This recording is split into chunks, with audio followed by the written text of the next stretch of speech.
நல்லா கவனிச்சிங்களா? படிப்படியா அந்த மனித வாழ்க்கை பெண்களுடைய கட்டுப்பாட்டுக்குள்ள போகுது. அதாவது ஆண்கள் வந்து பெண்களுடைய கட்டுப்பாட்டுக்கு போயிட்டுருக்கிறது உங்களுக்கு நல்லா தெரியுதா?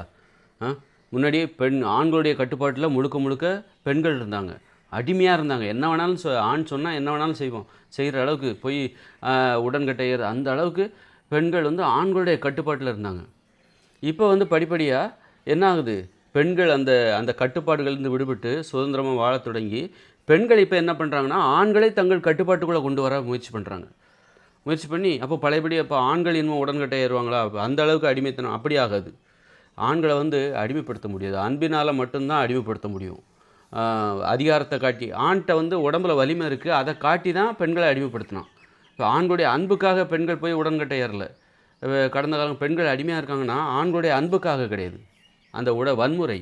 உடல் அளவில் அவன் வலிமையாக இருக்கிறான் என்கிற அந்த வன்முறையை காட்டி தான் பெண்கள அவன் அடிமைப்படுத்துறான். அப்போ இனிமே வந்து அதுபோல அப்போ வந்து பெண்கள் வந்து தங்களுடைய உடல் வன்முறையை காட்டி ஆண்கள அடிமைப்படுத்த முடியுமா? முடியாது. இப்போ பெண்கள் உடன்கட்டை ஏறுனாங்கன்னா என்ன காரணம் அப்படின்னா, ஆண் தனது உடல் வலிமையை காட்டி ஆண்கள்லாம் ஒண்ணா சேர்றான். ஒண்ணா சேர்ந்துக்கிட்டு ஒரு ஆண் ஒரு ஆணே வந்து அவன் உடல் அளவுல வலிமையானவன் தான். அப்படி இருக்கும்போது எல்லா ஆண்களும் ஒண்ணா சேர்ந்துக்கிட்டு பெண்கள அடிமைப்படுத்தும்போது, பெண்களால ஒண்ணுமே பண்ண முடியாது. ஒண்ணுமே அப்போ தான் அந்த அந்த அளவுக்கு அப்போ வன்முறைக்கு அந்த அடிமைத்தனத்துக்கு என்ன காரணம் அப்படின்னா, வன்முறை தான் காரணம். உடல் வலிமை தான் காரணம். அதனால வந்து கடந்த காலத்தில பெண்கள் அடிமையா இருந்தாங்க. இனிமே ஆண்கள் அடிமையா இருப்பாங்களா? அப்படின்னா, அடிமைப்படுத்துவதற்கு பெண்கள்ட்ட வந்து உடம்புல வலிமை கிடையாது. ஆண்களுடைய உடல் வலிமையோட ஒப்பிடும்போது, பெண்களுடைய உடல் வலிமை குறைவா இருக்கே. ரொம்ப மென்மையா இருக்குது. அப்படி இருக்கும்போது பெண்களால ஆண்கள எப்போதுமே அடிமைப்படுத்த முடியாது. அடிமைப்படுத்துவது வன்முறையால மட்டும் தான் முடியும். ஆண்கள் இனிமே பெண்களுடைய கட்டுப்பாட்டுக்குள்ள எப்படி வர ஆரம்பிக்கிறான்? இப்ப பார்த்தீங்கன்னா, பெண்கள் வந்து ஆண்கள எப்படி கட்டுப்பாட்டுக்குள்ள கொண்டு வர வைக்கிறாங்க? படிப்படியா பார்த்தீங்கன்னா, பெண்களுடைய கட்டுப்பாட்டுக்குள்ள ஆண்கள் போயிட்டே இருக்கான். எப்படி போயிட்டுருக்கான்? பெண்கள் என்ன அச்சுறுத்துறாங்களா? அடிப்பேன், குத்திப்புடுவேன், வீட்ட தாண்டுனா கால உடைச்சு புடுவேன் அப்படின்னு சொல்லிட்டு, பெண்கள் என்ன ஆண்கள வந்து வன்முறைய காட்டி அச்சுறுத்துறாங்க? கிடையாது. அன்பிற்கு, பெண்களின் அன்பிற்கு ஆண் இப்பொழுது அடிமையாகிக் கொண்டிருக்கிறான். பெண்களுடைய கட்டுப்பாட்டிற்குள் ஆண் இப்பொழுது வந்து கொண்டிருக்கிறான். அப்படி இருக்கும்போது என்னாகும்? இப்படியே போச்சுன்னா என்னாகும்? இனிமே ஆண்கள் வந்து ஒரு பெரிய லட்சியம் அதெல்லாம் வந்து வச்சுக்க முடியாது. நான் டாக்டர் ஆகப் போறேன். முழுக்க முழுக்க நான் மருத்துவமனையிலே இருப்பேன்.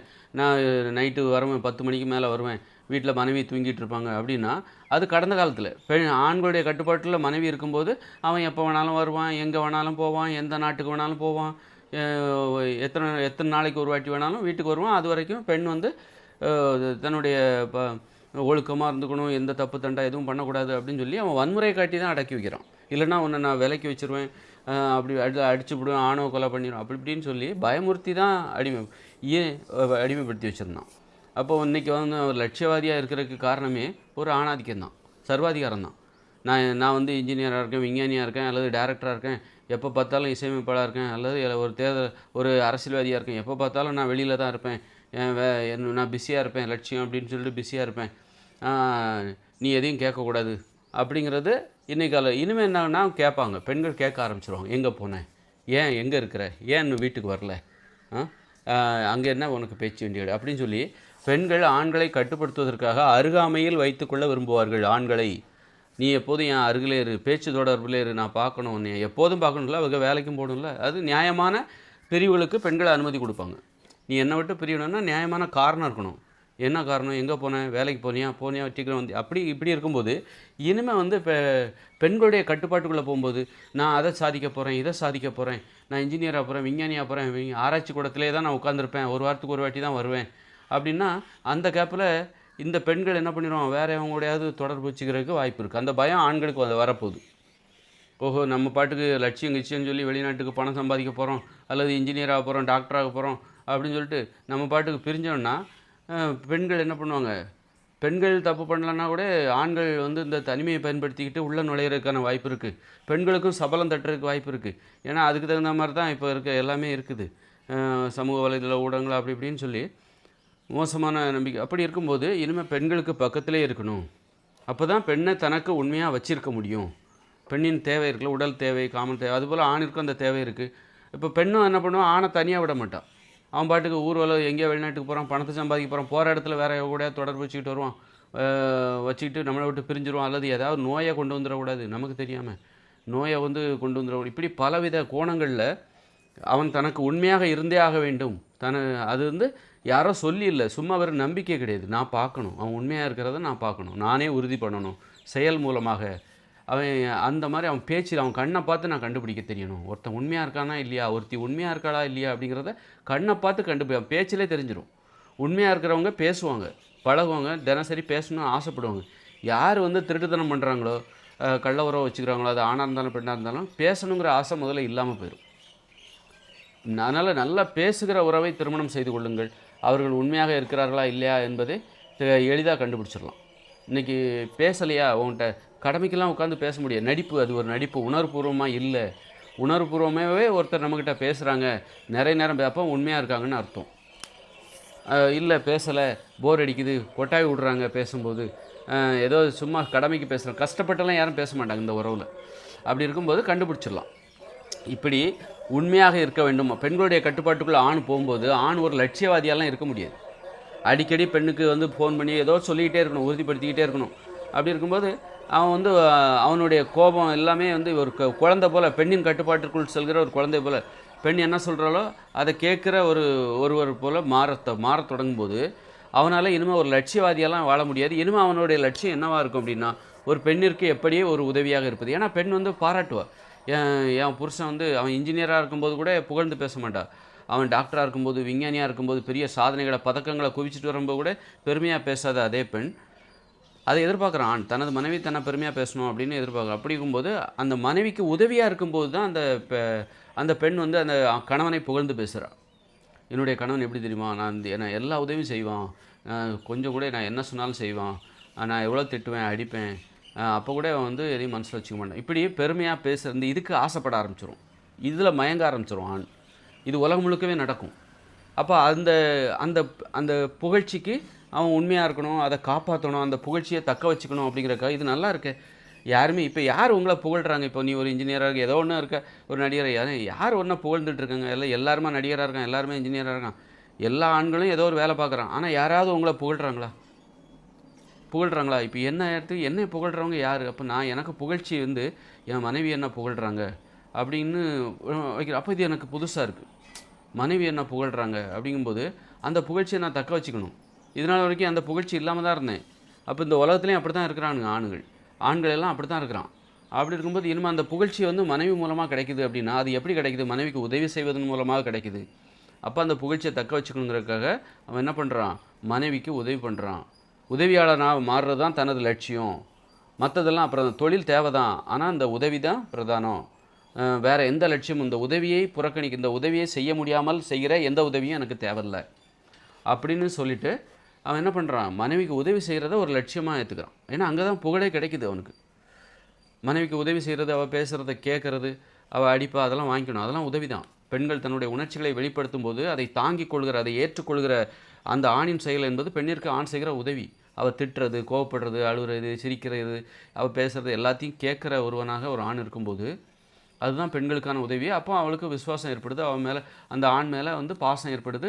அதனால் அந்த ஆணை பற்றியே அவள் பேசுகிறா, பெரும்பாலும் பேசுகிறா. அப்போ நல்லா இருக்கே, சூப்பராக இருக்கே, நம்மளை பற்றி பேசுகிறாங்களே.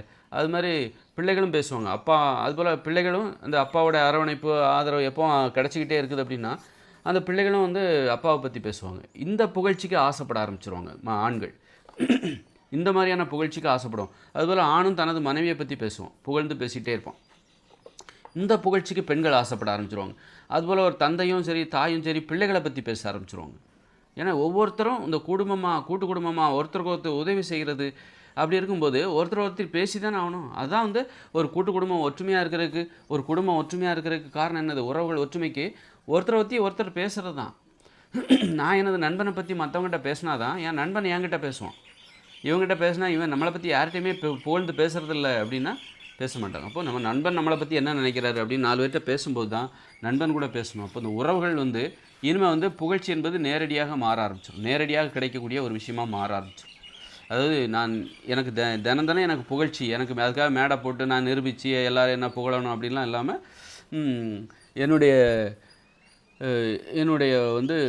என்னுடைய குடும்பமே, என்னுடைய மனைவியே, கணவனே, அப்பாவே, அம்மாவே என்ன நல்லா புகழ்ந்து பேசுகிறாங்க, நானும் அவங்கள புகழ்ந்து பேசுகிறேன். இதுதான் ஒருத்தருக்கு ஒருத்தர் புகழ்ந்து பேசிக்க வேண்டியதான். அவங்க அது அனுபவங்களை ஷேர் பண்ணிக்க வேண்டியது, சிரிக்க வேண்டியது, கூட்டாக ஒன்றா சேர்ந்து உட்காந்து சிரிக்க வேண்டியது, அழ வேண்டியது, சண்டை போட வேண்டியது, ஜாலியாக இருக்க வேண்டியது. இதுதான் இதுக்கு இனிமேல் மனிதர்கள் பெண்களுடைய கட்டுப்பாட்டுக்குள்ளே ஆண்கள் வரும்போது என்னென்ன மாற்றம் நடக்குது பாருங்கள். மனிதர்கள் எளிமையாக வாழ ஆரம்பிச்சிடும். ஆனால் இனிமேல் லட்சியவாதி குச்சியவாதி, ஏன்னா இந்த லட்சியங்கிறது வந்து நான் டாக்டர் ஆக போகிறேன், இன்ஜினியர் ஆக போகிறேன், விஞ்ஞானி ஆக போகிறேங்கிறது ரொம்ப ஆபத்தானது. இது பார்க்குறதுக்கு அழகாக தெரியும், பணம் நிறைய வருது, நான் விஞ்ஞானியாக போகிறேன், அணு உண்டை கண்டுபிடிக்க போகிறேன், அணு ஆயுதங்களை உலகம் முழுக்க அணு உலைகளை நிறுவி வச்சுருக்காங்க. இது எப்போ வெடிச்சு இப்போல்லாம் வெடிச்சதுன்னா இப்போ சுத்தப்படுத்திக்கிட்டெல்லாம் பொசுங்கி போயிடும். அந்த அளவுக்கு பவர்ஃபுல்லான அணுகுண்டு அணு உலைகள் இருக்குது. முன்னாடி 50-75 வருஷத்துக்கு முன்னாடி ஜப்பானில் போட்ட அணுகுண்டுக்கே 2 லட்சம் வருஷத்துக்கு போயிட்டாங்க. இன்றைக்கெல்லாம் டெக்னாலஜிலாம் வேறு லெவலில் இருக்குது. அப்படி இருக்கும்போது இன்றைக்கெல்லாம் ஒரு அணு உலை வெடித்தாலோ அணுகுண்டு வெடித்தாலோ அவ்வளோதான், பொசுங்கிடும், ஆவியாகி போயிடும். அந்த அளவுக்கு பவர்ஃபுல்லாக இருக்குது. அதனால் இந்த மாதிரி விஞ்ஞானி ஆகிறது இதெல்லாம் ரொம்ப ஆபத்தானது. மருத்துவராகி இவங்க என்னத்தை கழிச்சாங்க? எந்த நோயும் குணப்படுத்தினதில்லை. எல்லா நோயும் இன்னும் பெரிய புதுசாக நோய்கள் வந்துக்கிட்டே தான் இருக்குது. அதனால் மருத்துவமும் வளர்ச்சி அடைஞ்சு, நோய்கள் இருக்கிற வரைக்கும் மருத்துவத்துறை வளர்ச்சி அடைஞ்சிக்கிட்டே இருக்கும். நோய்கள் இல்லைன்னா மருத்துவமே இல்லை. அப்போ மருத்துவர்கள் தங்களை தக்க வச்சுக்கணுன்னா நோயையும் பாதுகாத்தாகணும் அப்படிங்கிறதுலாம் இருக்குது. அதனால் இனிமேல் வந்து பெண்களுடைய கட்டுப்பாட்டுக்குள்ளே ஆண்கள் போகும்போது என்ன ஆகும்னா, மனித வாழ்க்கை மென்மையாக மாறும், அன்பு நிறைந்ததாக மாறும். அவன் வந்து பெரிய கடினமாக உழைக்கான், பெண்களுக்கு உதவியாக இருப்பதே தனது லட்சியமாக அவன் மாற்றிக்குப்பான். ஆண்களை வேலை வாங்குறதே தனது லட்சியம் அப்படின்னு தனக்கு உதவியாக ஆண்களை வைத்துக்கொள்வதே பெண்களுக்கு லட்சியம்.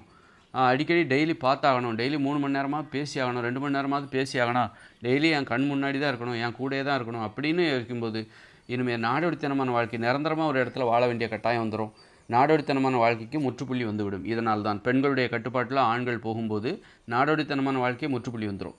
ஆனால் ஆண்களுடைய கட்டுப்பாட்டுக்குள்ளே பெண்கள் போனால் என்னாகும்? என்னாச்சு? அவன் பொண்டாட்டி நான் எங்கே போனாலும் இவன் நமக்கு உண்மையாக தான் இருப்பா அப்படின்னு சொல்லி வெளிநாட்டுக்கு ஊரெல்லாம் சுற்றிட்டு வருவான், உலகத்தெல்லாம் சுற்றிட்டு வருவான். ஆராய்ச்சி கூடத்திலே மருத்துவர்னா மருத்துவமனையில் ஒரு மளிகை கடைக்காரனா அங்கேயே கணக்கு பார்த்துட்டு அங்கேயே படுத்து தூங்கி எழுந்திரிச்சிட்டு நான் பாம்பேக்கு போகிறேன், சென்னைக்கு போகிறேன், மாதம் தானே உனக்கு பணம் அனுப்புகிறேன், டெய்லி ஃபோன் பண்ணுறேன் சரியா அப்படின்னு சொல்லி இப்படியே பெண்களை வந்து ஒரு நெருக்கம் என்பது ஏற்படாது. ஆனால் ஒரு பெண்களுக்கு ஆண்கள் கட்டுப்படும் போது நெருக்கம் என்பது ஏற்படுகிறது, வாழ்க்கை மாறி விடுகிறது. நாடோடித்தனமான வாழ்க்கைக்கு காரணமே ஆண்களுடைய கட்டுப்பாட்டில் பெண்கள் இருக்கிறனால தான், ஆண்களுக்கு அடிமையாக பெண்கள் இருப்பதால் தான்.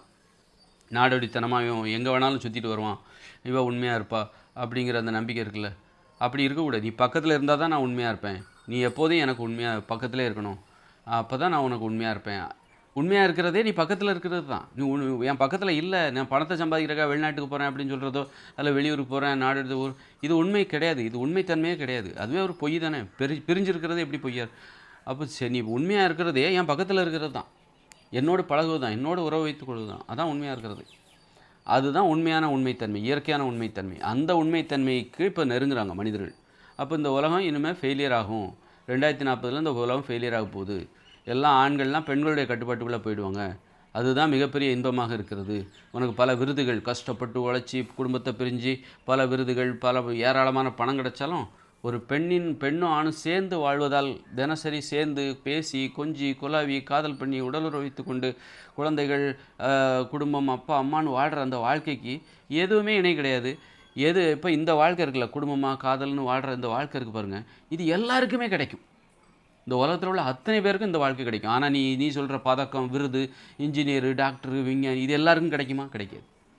எல்லாருக்கும் கிடைக்காத ஒரு வாழ்க்கையை நோக்கி இனிமேல் மனிதர்கள் போவாங்களா? எல்லாருக்கும் கிடைக்கக்கூடிய, எளிதாக கிடைக்கக்கூடிய ரொம்ப சிறப்பான ஒரு வாழ்க்கை, அதை நோக்கி மனிதர்கள் போவாங்களா? இந்த கேள்வி உங்களுக்கு தான், நீங்கள் பதில் சொல்லுங்கள். இந்த உலகம் ஃபெயிலியர் ஆக போகுதுங்க.